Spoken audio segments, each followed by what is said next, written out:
Gita Patiasina bisa menjumpai Anda di Tribun Ambon hari ini edisi 14 Juli 2022. Selama beberapa menit ke depan kami akan menghadirkan sejumlah informasi terupdate dari Kota Ambon dan sekitarnya. Inilah Tribun Ambon hari ini, kita mulai dengan berita pertama. Pemilihan Ketua Komisi 4 DPRD Maluku Tengah berakhir ricuh. Anggota Dewan hampir adu jotos.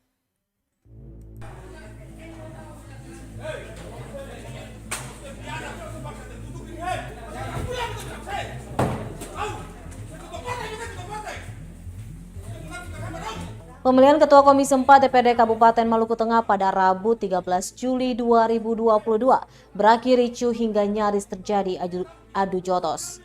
Kejadian itu terjadi sesaat setelah pemilihan Ketua Komisi yang membidangi kesejahteraan sosial itu berakhir, di mana hasilnya Ketua Komisi 4 itu berpindah dari Ketua sebelumnya, Jailani Tomagola, ke Arman Mualo yang unggul 4 suara dari Jailani yang hanya meraih 1 suara. Pantauan tribunambon.com di lokasi awalnya pemilihan alat kelengkapan dewan ini berlangsung lancar dan aman. Namun perbedaan terlihat mencolok dari pemilihan Ketua Komisi 4. Sejak awal dimulainya pemilihan, alotnya rapat tampak mulai terlihat. Alhasil seluruh anggota komisi menyepakati pemilihan Ketua Komisi 4 itu dilakukan tertutup yang disepakati mayoritas anggota komisi. Proses pemilihan pun berjalan dan hasilnya setelah diumumkan, Arman Maulano yang juga Ketua DPD PKS Maluku Tengah terpilih menjadi Ketua Komisi dengan 4 suara dari 9 hak suara. Diikuti Sukri Wailisa dari fraksi PKB dengan jumlah 3 suara dan Jailani Tomagola dari fraksi Demokrat dan Ajlan Alwi dari fraksi Nasdem masing-masing dengan 1 suara. Setelah hasil itu diumumkan, sebelumnya seluruh anggota komisi termasuk mantan Ketua Komisi Jailani Tomagola menerima hasilnya.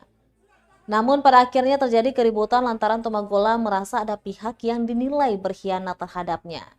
Setelah menyampaikan sikap itu, kemudian Tomagola keluar ruangan komisi dan tiba-tiba kembali masuk dan terjadi cekcok. Perdebatan pun tak terhindari hingga nyaris terjadi adu jotos antar anggota di ruang komisi 4 itu. Beruntung ada petugas PAMDAL dan anggota lainnya yang melerai sehingga bisa terkendali aman. Ketua komisi terpilih Arman Mualo kepada wartawan menjelaskan keributan yang terjadi di ruangan komisi usai pengumuman hasil perolehan suara adalah dinamika biasa. Meski begitu, dirinya mengaku menyesal hal itu bisa terjadi. Dia menjelaskan proses pemilihan Ketua Komisi 4 telah berjalan sesuai mekanisme. Olehnya, hasil pemilihan Ketua Komisi termasuk Ketua Komisi 4 harus diumumkan oleh pimpinan DPRD dalam rapat paripurna nanti.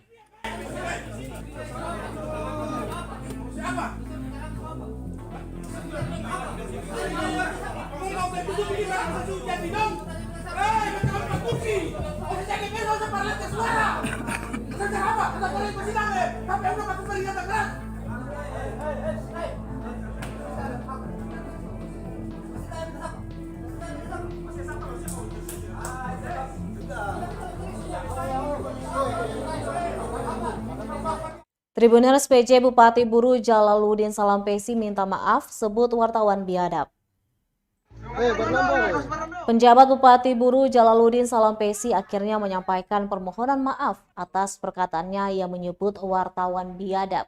Permintaan maaf Jalaluddin Salampesi ini disampaikan kepada semua wartawan. Salampesi menyebut tangkapan layar chat WhatsApp yang beredar luas di media sosial itu adalah fitnah. Jalaluddin menjelaskan laporan bernada fitnah itu bukan dirinya yang buat secara langsung, namun mengkopi dari pesan WhatsApp, lalu memberitahukan ke grup OPD kalau informasi seperti ini telah beredar. Kemudian meminta kepada pimpinan OPD memberitakan hal-hal baik supaya mengimbangi informasi buruk semacam itu. Diberitakan sebelumnya beredar pesan WhatsApp diduga oleh penjabat Bupati Buru Jalaluddin Salampesi menyikapi insiden Gubernur Maluku Murad Ismail tantang pendemo berkelahi. Selain membela Gubernur Maluku, Jalaluddin Salampesi juga menyudutkan posisi wartawan karena dianggap tidak memberitakan positif kunjungan Murad Ismail. Bahkan wartawan disebut telah disiapkan bersamaan dengan aksi unjuk rasa menagih janji politik Murad. Berikut isi chat di grup WhatsApp yang viral di media sosial itu Minggu 10 Juli 2022 malam.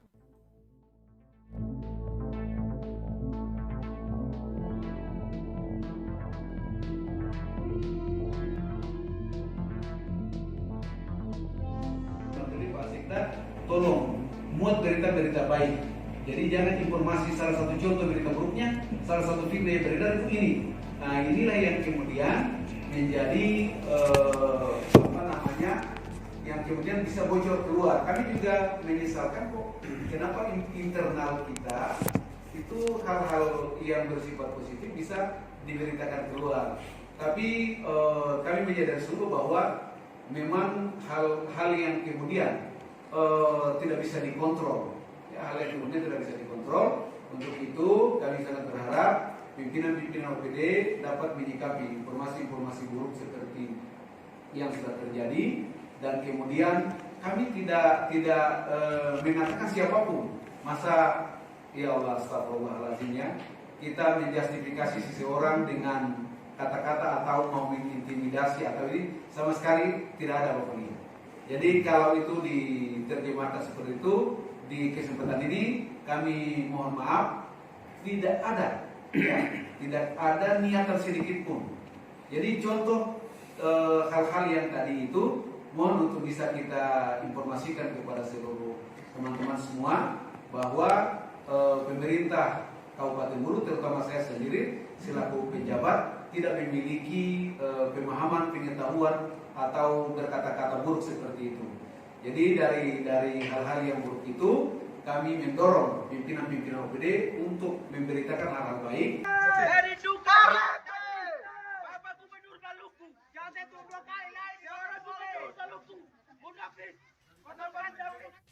Tribuners Ajudan Gubernur Maluku minta maaf, IJTI pastikan tetap proses hukum. Om Swastiastu. Assalamualaikum warahmatullahi wabarakatuh. Salam sejahtera bagi kita semua. Salam, namo buddhaya. Saya, Ketut Adana, menyampaikan permohonan maaf yang sebesar-besarnya kepada rekan-rekan media, organisasi pers, dalam hal ini IJTI, AJI, PW Maluku, dan Maluka TV. Terkhusus Saudara Sofyan Muhammadiyah atas tindakan yang tidak saya sengaja karena refleks sehingga saya melakukan tindakan tersebut. Sebagai ajudan, saya punya tugas menjaga dan melindungi pimpinan. Demikian permohonan maaf saya. Mohon dimaklumi dan dimaafkan. Terima kasih. Om Santi Santi Santi Om. Assalamualaikum warahmatullahi wabarakatuh. Salam sejahtera bagi kita semua. Salam, namo buddhaya. Ikatan Jurnalis Televisi IJTI Maluku pastikan tetap melanjutkan proses hukum Ajudan Gubernur Maluku I Ketut Adana lantaran telah mengancam kebebasan pers. Hal itu ditegaskan Ketua IJTI Maluku Immanuel Alfred Sauhali menyikapi permintaan maaf I Ketut Adana. Dijelaskan proses hukum Ajudan Gubernur Maluku berlanjut sebagai bentuk edukasi publik akan tugas jurnalistik. Kepolisian pun diyakini tidak pandang bulu dalam penanganan kasus, apalagi selama ini jurnalis dan kepolisian memiliki hubungan harmonis. Diberitakan IJTI Maluku akhirnya mendatangi Sentral Pelayanan Kepolisian Terpadu SPKT Polda Maluku pada Selasa 12 Juli 2022. Kedatangan IJTI ke Mapolda Maluku untuk melaporkan Ajudan Gubernur Maluku I Ketut Adana atas tindakannya kepada jurnalis Maluka TV Sofyan Muhammadiyah yang dinilai mengancam kebebasan pers.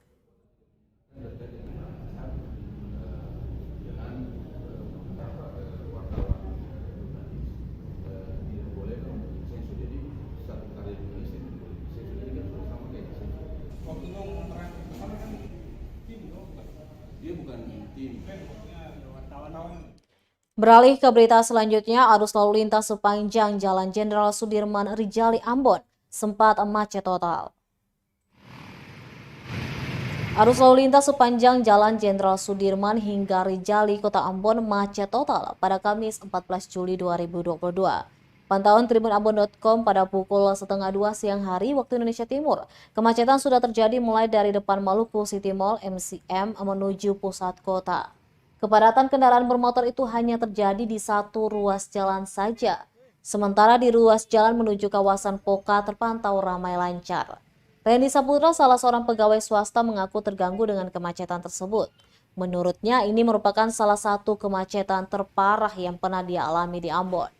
Belasan mobil terparkir hingga mengambil sedikit badan jalan. Alhasil sejumlah pengendara yang ingin menuju pusat kota mengambil jalan alternatif, yakni mereka naik melewati kawasan Karangpanjang dan turun di belakang Soya demi efisiensi waktu. Meski kemacetan mengular sangat panjang, nampak sejumlah aparat kepolisian lalu lintas di sejumlah titik hanya mengatur seadanya saja. Hingga berita ini diterbitkan, gangguan lalu lintas sudah lancar kembali.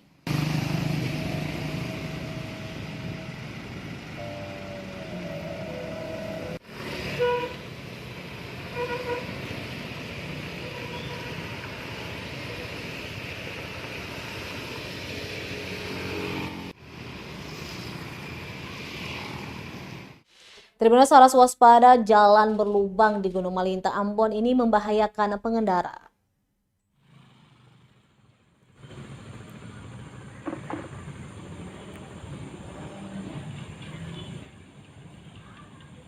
Jalan berlubang di tanjakan Gunung Malintang, Kota Ambon semakin parah.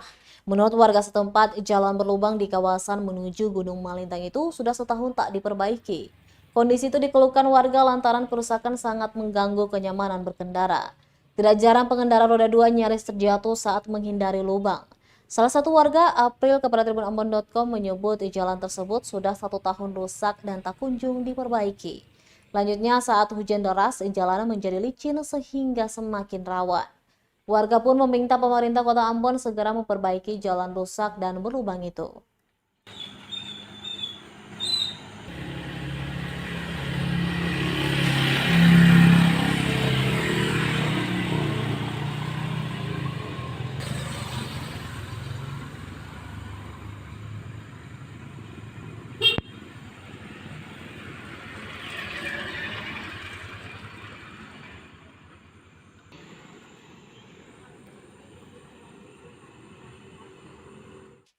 Pelantikan Raja Negeri Naku direncanakan pada Agustus 2022. Pemerintah Kota Ambon merencanakan melantik Raja Negeri Naku Kecamatan Lei Timur Selatan Leitisel Kota Ambon pada awal Agustus 2022. Demikian disampaikan staf ahli pemerintah Kota Ambon dan pelayanan publik Peter Saimima kepada wartawan di Ambon Rabu 13 Juli 2022. Peter yang juga ketua tim pendampingan negeri pemerintah Kota Ambon itu menyatakan timnya telah bertemu dengan camat Leitisel, penjabat dan warga setempat untuk membahas rencana pelantikan Raja Negeri Naku. Dikatakan prosesnya hanya tinggal menunggu penyampaian Mata Rumah Parenta. Selain itu, peraturan negeri atau Pernek setempat juga menjadi salah satu poin yang harus diselesaikan terlebih dahulu. Untuk negeri lain yakni HTW Besar, Tawiri, Selale, Amal Husu tetap menjadi fokus pemerintah Kota Ambon untuk segera menuntaskan persoalan raja definitif.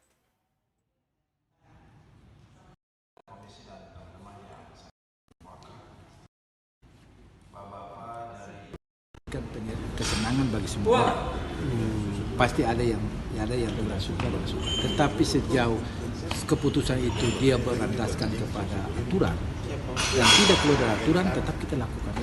Soal nanti ada proses yang lain silakan. Tapi kita tetap lakukan. Karena untuk hari Jumat sudah final. Karena itu kita acara semua sudah tanggal. Jadi sekarang kita mekanismenya itu pada waktu kita rapat dengan suah-suah itu seluruh pada waktu rapat itu seluruh kita acara kita siapkan, ditandatangani, dibahas bersama. Nah, itu dasar hukum kita, sehingga kalau mereka menolak ini kita sudah bukan. Jadi kita tidak sebentar tanda absen, tapi kita acara kita bikin secara tertulis dan itu betul-betul dibaca secara bersama oleh datangnya dan kita serahkan juga para suara berbaku.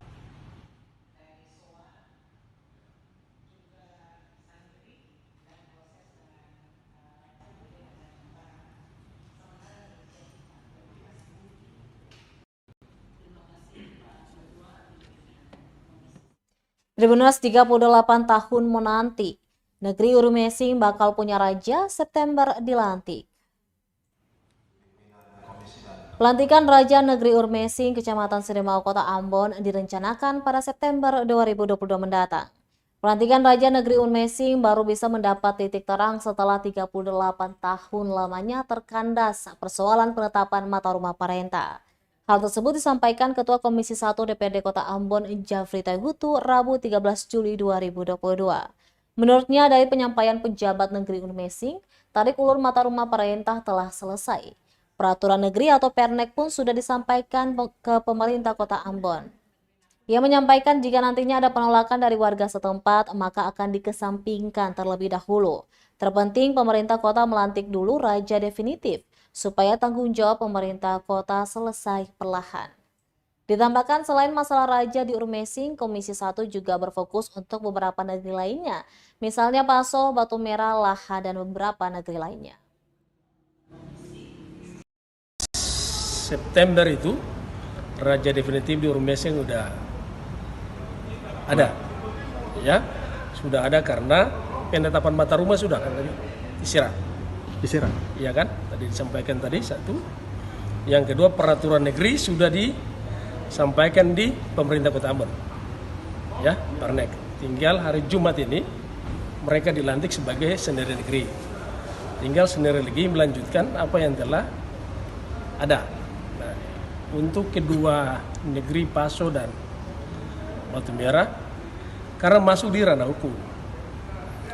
Karena ada proses seperti itu, maka kami beri dukungan politik bagi komisi ke mitra kami eksekutif untuk selalu kawal pendampingan sampai putusan yang sifatnya inkrah, baru ada proses lebih lanjut.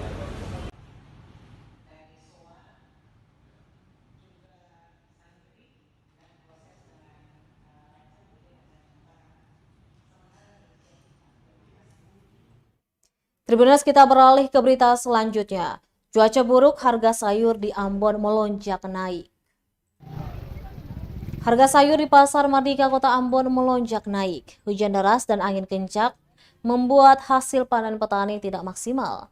Ibu Ona, salah satu pedagang, mengaku harga semua sayuran mahal karena pasokan petani berkurang.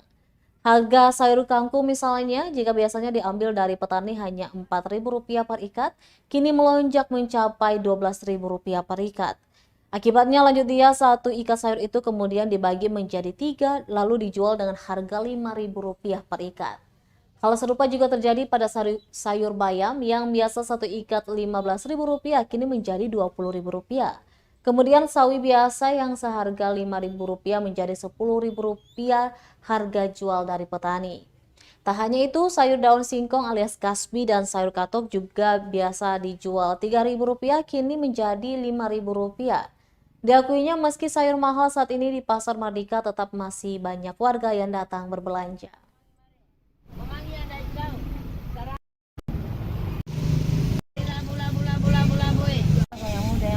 Mama, sayur yang mahal ini sayur apa saja mau yang mahal? Sawi dan bayam dan kangkung mama. Itu dijual berapa mama? Kangkung dan sawi dan bayam itu. Tergantung orang kebun tuh, kalau ada ya. Yang ada di sekarang yang dipakai. Musim hujan ini berarti? Iya, hujan. Mahal mahal. Yang ada. Ini kalau yang terong nih mahal juga. Tiada. Kasih Rp5.000, mari.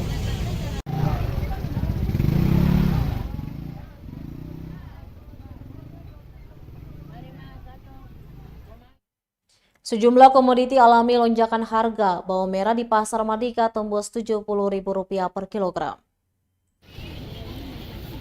Akibat cuaca buruk dan pasokan yang kurang, harga bawang merah di Pasar Mardika, Kelurahan Rijali, Kota Ambon melonjak cukup signifikan. Harga bawang merah yang semula dibanderol hanya Rp40.000 per kilogram kini melonjak menjadi Rp70.000 per kilogram. Salah satu pedagang Moksen kepada tribunambon.com mengatakan bawang putih masih di harga normal yakni Rp30.000 per kilogramnya. Terpisah dari bawang, harga cabai rawit juga masih terbilang mahal. Saat ini sudah capai Rp140.000 per kilogram, sementara satu cupanya dijual seharga Rp15.000. Sementara cabai keriting masih normal yakni Rp60.000 per kilo. Untuk harga tomat masih mahal juga yakni seharga Rp20.000 hingga Rp25.000 per kilogram saat ini. Selanjutnya untuk komoditi bawang, tomat, dan cabai rawit kebanyakan didatangkan dari Surabaya dan Makassar. Mahal atau gimana? mahal. Jadi dia dari sebelum Lebaran juga dia udah harga 70.000. Oh 70.000 ya? Ya, dan sebelumnya kan dia dengan 40.000, dia naik 50 sampai 70.000. Itu bawang merah? Bawang merah dia masih bertahan sampai sekarang. Kalau bawang putih? Kalau bawang putih dia harga masih normal, masih 30, 20 sekian. Katanya cili juga dan tomat naik lagi ya? Iya, kalau tomat masih dengan harga biasa. 25 ya? 25 ya. Kalau cili? Kalau cili itu naik sekali gratis. Oh, berapa Dari 160? hari kemarin itu dia mencapai 200. Oh. Jadi hari ini dia ada turun. Jadi dari 140. Oh. Sekali sampai 140. Oke, siap Bang. Baik Tribuners, demikianlah Tribun Ambon hari ini edisi 14 Juli 2022.